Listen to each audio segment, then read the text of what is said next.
Thank you for tuning in to the Knicks discussion. I'm fresh from Puerto Rico right now, but let's get into some things here. Now, we're going to start with the whole Melo situation. I've been meant to get this out of the way, but like I said, the service was horrible out there, so we'll get to it now. Knicks fans worldwide could breathe a sigh of relief now because the Melo drama and him visiting all these teams like the Bulls, the Mavs, the Rockets, and the Lakers. He agreed to stay here in New York in the Big Apple. Now, despite many analysts seeing other teams as better situations for Melo to possibly win a championship, Melo instead chose to stay home and face the challenge of bringing a championship here to New York. Now, obviously, in keeping Melo, the Knicks retained one of the top scorers in the NBA. Melo averaged 27.4 points per game last season, which was second best in the league, and a career-high 8.1 rebounds. Now, Melo is one of only 5 players to average 25 points per game and 6 rebounds per game in his career since the NBA started. The others are Jordan, LeBron, KD, and Karl Malone. That's great company right there. Now, Melo has averaged 26.5 points per game since coming to New York in 2011. That's on average in Knicks history. Now, the contract will be for more than $122 million, but less than a 5-year, $129 million max figure. And here's what Phil Jackson has to say about Melo agreeing to stay with the Knicks. After 3 months of questions around Carmelo Anthony's return to the New York Knicks, we are now happy to know that we have the cornerstone of what we envision as a team of excellence. Steve Mills and I have assured Carmelo through our conversations that we share the vision and a determination to build this team. Now, here's what Melo has to say about why he chose to stay with the Knicks. A few years ago, I dreamed of coming back to New York City to play for my first, and on February 23rd, 2011, that became a reality. This organization has supported me, and in return, I want to stay and build here with this city and my team. At this pivotal juncture in my career, I owed it to myself and my family to explore all of the options available to me. Through it all, my heart never wavered. Melo added on saying, I will always remember this chapter in my life. In the end, I am a New York Knick at heart. I am looking forward to continue my career in the orange and blue and to work with Phil Jackson, a champion who builds championship teams. The Square Garden is the mecca of basketball, and I'm surrounded by the greatest fans in the world. Coach Derek Fisher, he was also excited about Melo deciding to stay in town. He said, I've had the best opportunity to be around some of the greatest players in our game, and now I have the honor of coaching Carmelo. Fisher said in the statement, this is an exciting time for the New York Knicks franchise and our fans. I look forward to working with him and building something special together. Now, in the summer of 2015, the Knicks are projected to have at least $20 million in cap space. Here's a question for you guys. Are you happy with their decision for, Phil Jackson and company to keep Melo for the next 5 years? Are you happy with that decision? 212-291. Thanks for calling into the Knicks discussion. 212-291. 347-824. Thanks for calling in. Yeah, what's up, man? What's up, man? Can you say your name and where you're from? What'd you say? I couldn't hear you. Can you say your name and where you're from? Oh, my name is Raymond. I'm from Hicksville, New York. Okay, thanks for calling in. Now, how do you feel about the Knicks deciding to keep Melo for the next 5 years? Well, I mean, the decision he made is good, but at the same time, he, like he said, he didn't choose the money. He just chose his heart, where his heart went. Mm-hmm. He should have gone for the best chance at the title. I mean, Melo's he deserves to win a title by now. The way you don't think that he can win a title in New York? No, I know he can win a title in New York. We just got to pick up pieces in 2015 to help us win the championship. I agree with you. Thanks for your input. Stay on the line. Now, 718-781. Thanks for calling into the Knicks discussion. 718-781. 732-995. Thanks for calling in. Well, thanks for calling in, man. How do you feel about the Knicks deciding to keep Melo for the next 5 years? I'm actually pumped that they're keeping Melo for the next 5 years. I think it was a great part on Melo's decision because we do have parts like Phil Jackson and Derek Fisher.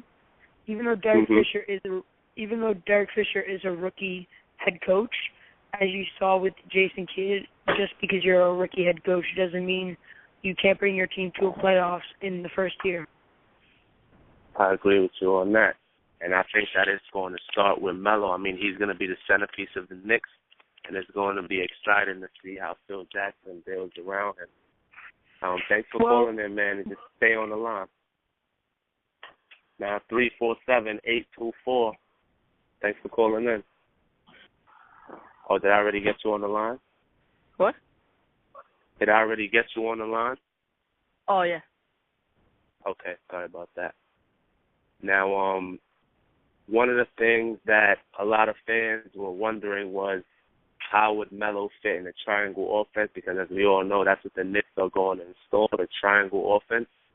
Now, with the resume Phil has had and the prior success he has had with Jordan and Kobe, it's hard for a scorer like Melo to not buy into his system and what Phil's trying to promote. Now, here's what Phil has to say about Melo in the triangle. If we're still going to sit and rely on Carmelo to do everything and put that load on him, that's not going to happen. Sometimes it means buying into the system and giving yourself into a process. One of the things about the offensive system is you can't try to score every time you catch the ball. You have to participate, and you also have to have guys who are strong enough to know that there's a whole offense to run. He admires San Antonio's game and how they played, and that's the way we want to play. Phil is saying here, it's no more you taking 30 shots a game, chucking up all of these shots. We're basically going to play team basketball, and that's going to be interesting to see because throughout Melo's career, he's been an ISO player, and he's used to carrying the offensive load on all of the teams he's been on. So my question here is, how do you think Melo will do in the triangle offense? 210-291. You on the line? 210-291. 347-824. Yeah. Yeah, how do you feel about Melo being in a triangle offense? I think it's going to be interesting to see.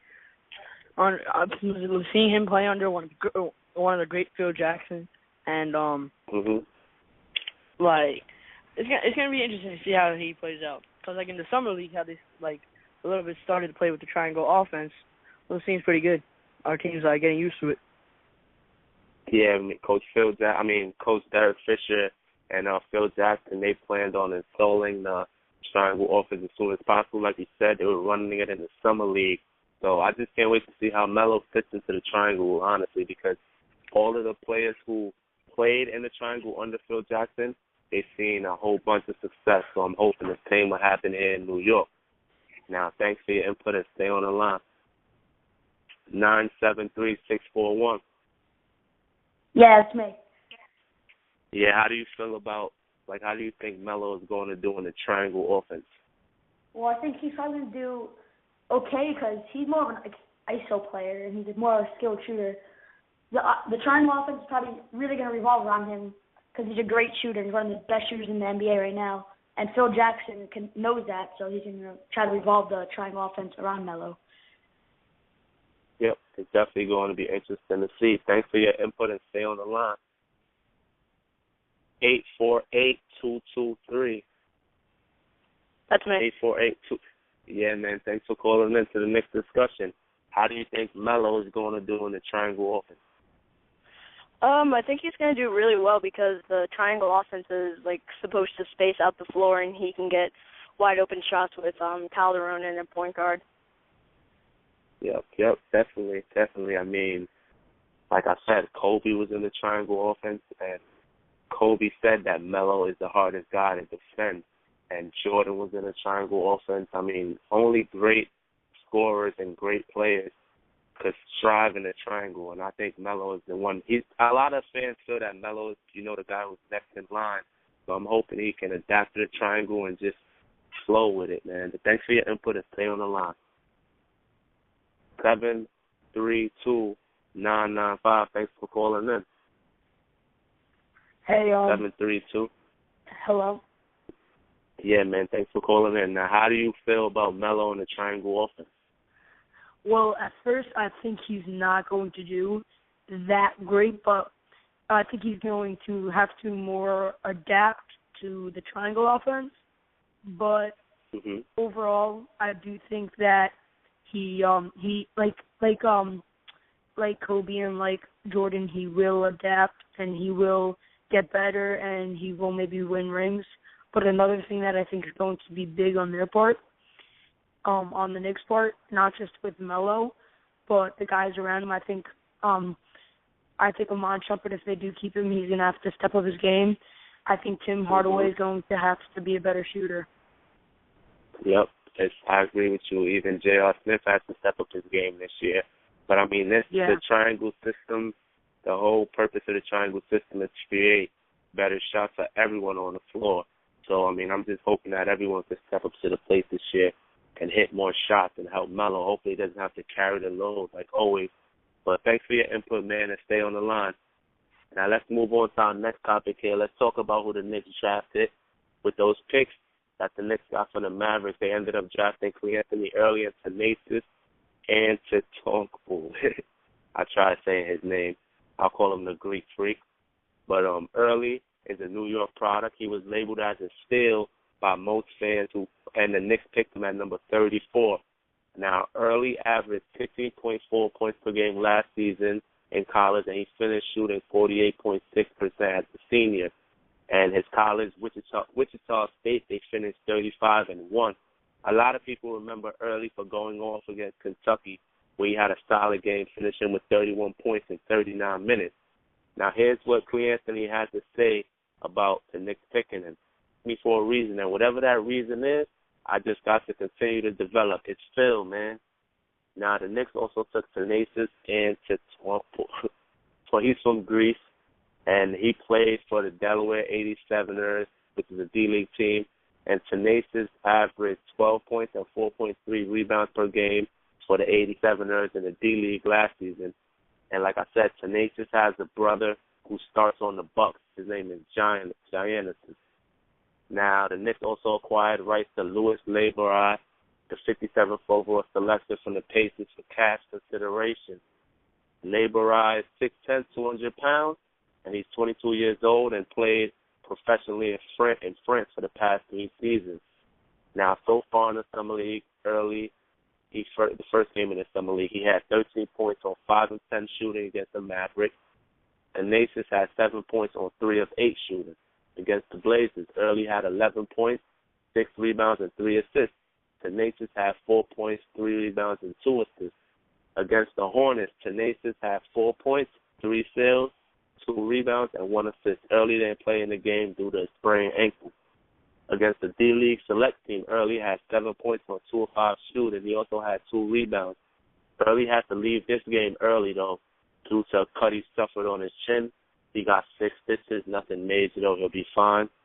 And Thanasis didn't score this game, but he grabbed 3 boards. Against the Hornets, Early had 16 points on 6 of 11 shooting. Early finished with a double-double, also snatching 10 rebounds. Thanasis had no stats this game. Now, the question for you guys, what are your thoughts on the players the Knicks drafted? 347-824. Yeah. What are your thoughts on the players that the Knicks drafted? I think he actually drafted pretty good players, especially on Anthony early. The way he developed the triangle offense really fast. I think he's going to be like one of those, like, what's the word? Like, I don't know the word, like a good piece around, like, helping Melo. Yeah, I agree with you. I mean, Anthony, like I said, he was labeled as a steal by most fans, and a lot of people expected him to go earlier than when the Knicks drafted him. So I actually think he's going to contribute this year. He's a guy who's going to contribute ASAP. So I'm looking forward to seeing Clean Anthony ball. Thanks for your input. Stay on the line.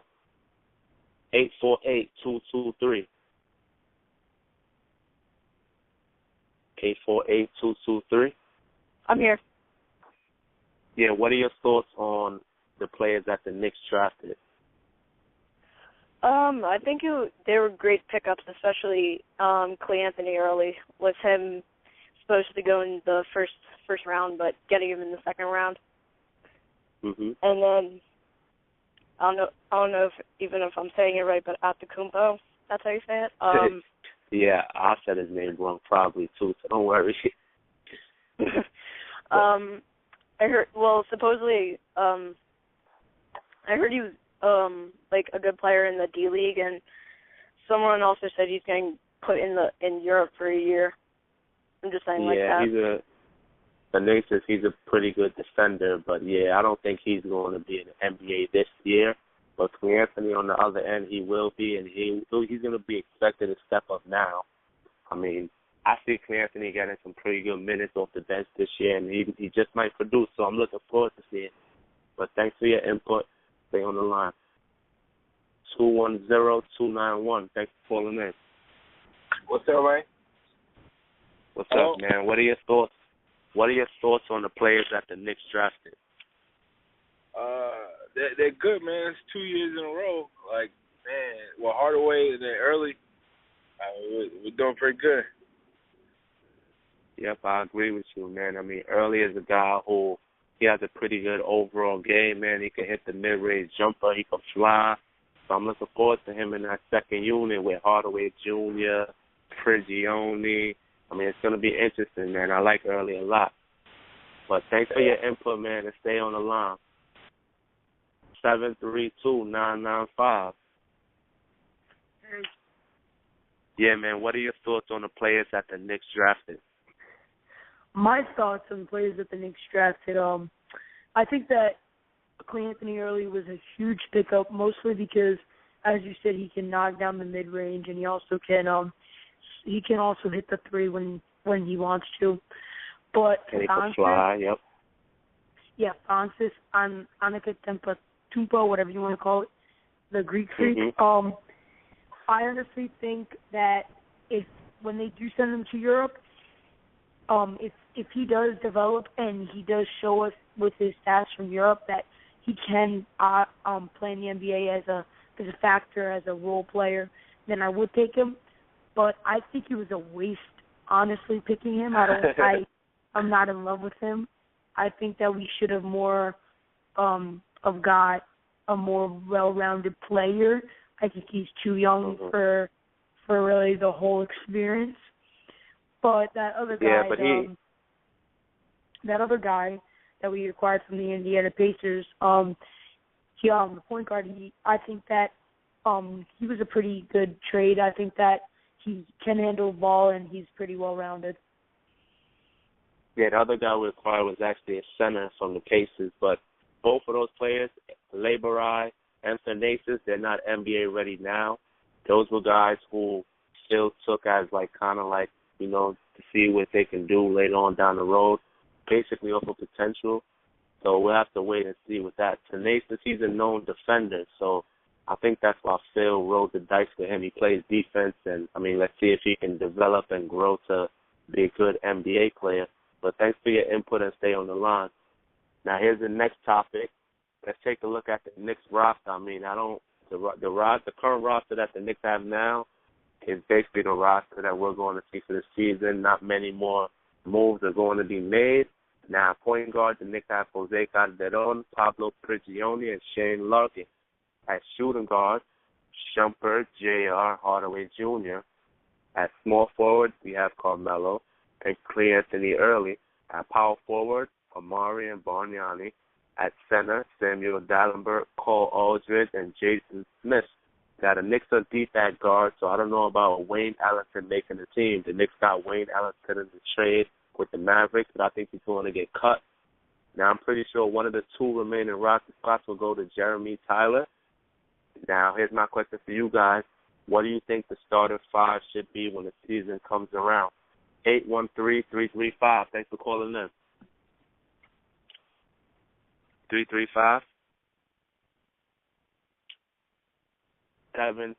732-995. Hey. Yeah, what do you think the starting five should be based off our roster and who we have right now? Yeah, my idea for the starting five is, I think for the point guard, I think we should start Jose, and we should definitely keep, honestly, Shane Larkin as our backup unless Prigioni can show, because Prigioni, when he has open shots, he'd rather pass than take an open shot. And and for the shooting guards, I think it should, honestly, even though Iman Shumpert and JR are on the Knicks for longer, I think Tim Hardaway Jr. I think he does deserve the starting lineup spot after he showed everyone last year that he's ready, and he's overall he's just ready. Obviously, small forward Carmelo, and then back up power forward. Power forward, I'd go if we do keep him. I'm not sure because I forget if we actually did sign a contract. Kenyon Martin, I think honestly, I think we should trade Bargnani and Stoudemire. Their contracts are way too large for our cap space. I think they're not worth it. That's center now. Yeah. Cole Aldridge did show us that he did show us that last season that he is a very good talent. But I'm gonna go Samuel Dallenberg because he's just, I think, a little more well-rounded. But I think that maybe Samuel Dallenberg, actually, he's a veteran too, proved himself in this league as a defensive presence. And back to what you said about the power forwards, trading Bargnani and Stat. Phil Jackson has been trying for a little while now to trade the both of them, but, I mean, the Sixers were the most interested in Stoudemire, but that didn't work out. Like you said, their contracts are too heavy, so the chances of moving them are very slim. So we just have to hope that both of them can stay healthy, because I honestly feel that both of them can produce if healthy. So let's just see what happens there. Thanks for your input and stay on the line. Now, 210291. Yes, sir. What's going on, man? Who do you think the Knicks starting five should be? Starting five, one is Jose. Two will be Larkin, Shane. Three, Shump. The Shump's going to stay and do something this year. Four, I hope so. Melo. Yeah, I hope so too, man. Four Melo, and then five Dallenberg. Okay, now you want to risk putting Melo at the 4. I mean, he gets banged up at the 4. The possibility of injury increases for him at the 4, even though it's an automatic mismatch because there's really no power forward in the league that can guard Melo. But, I mean, I just think the injury risk is too high with him at the 4. But I agree with you, man. I just think in the triangle, he's not going to be playing the same. I don't think it's going to be the same.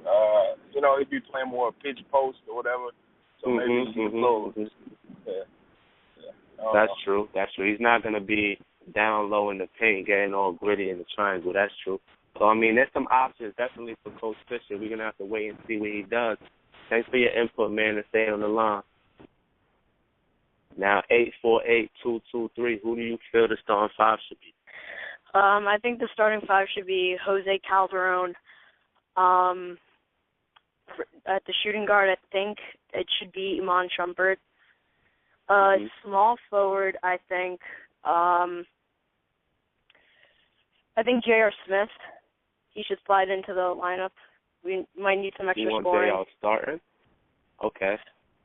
Well, just for some extra scoring, but he should probably come off the bench. But I'll just keep him there at the 3. And then at the 4, I have Carmelo. And then at the 5, I have Dallenberg. Okay. Interesting, man. I mean, J.R. starting. I mean, I think he's going to have to definitely prove some more consistency to both Fisher and Still. But, I mean, let's see what happens, man. J.R. is a huge talent. He's capable, dominating on the offensive side of the ball. So, you never know, man. Thanks for your input and stay on the line. Now, 917-623. Thanks for calling in. How are you doing, man? I'm good. Yourself? I'm doing good, man. Now, who do you feel the Knicks starting five should be? I think that at point guard we should put Calderon. Shooting guard we should put Hardaway. Small forward Melo. Power forward Amari. And center either Dallenberg or Smith. I'm not sure yet. But I think Hardaway is the future. Yeah, I agree with you. I mean, but you want to start that? You think he'll last the full season if he starts? I've been keeping up with his summer workouts. He's been training really hard. That's one of the things he's been really good at throughout his career. I think he's going to have a bounce-back season. I think he still has I actually think it's capable, yes. Me and you both, like you said, I've been watching his workouts grinding. He's grinding real hard. I mean, exactly. I think if he stays healthy. Exactly. I do think we need to move either Shumpert or Iman. Iman or J.R. Smith. We have too many shooting guards. Hopefully, we can get. Would you think there's a possibility Love can go to the Knicks?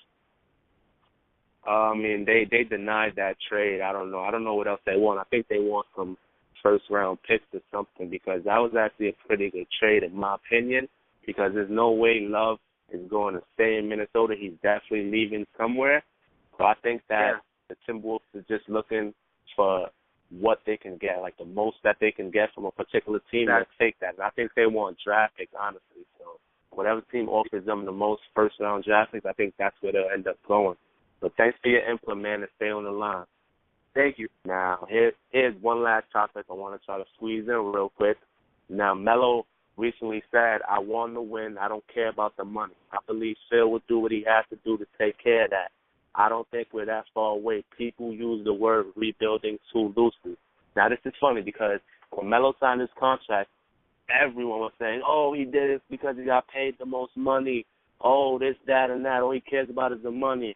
But Melo clearly said, I didn't sign here because of the money. I want to win. Now, here's my question for you guys. Will the Knicks make the playoffs this year under first-year coach Derek Fisher? What you think? 347-488. 347-488, you on the line? 732-995. Hey. Will the Knicks make the playoffs this year under first-year coach Derek Fisher? What do you think? I do think they're gonna go under the first year, mostly because they do have a lot of veteran experience on their team, especially with the guard of Jose. I think he's going to do very well, and he's going to help the team along with Melo and Tim Hardaway. I think them three are going to have to work together, and if they don't, I don't think that they're going to make the playoffs. Them three have to work, and they just have to work together, and if they do, then the rebounders have to get their rebounds, and they have to make the shots, and really that's all that happens to make the playoffs. Okay, thanks for your input, man. Stay on the line. Now, 347-945. It's me.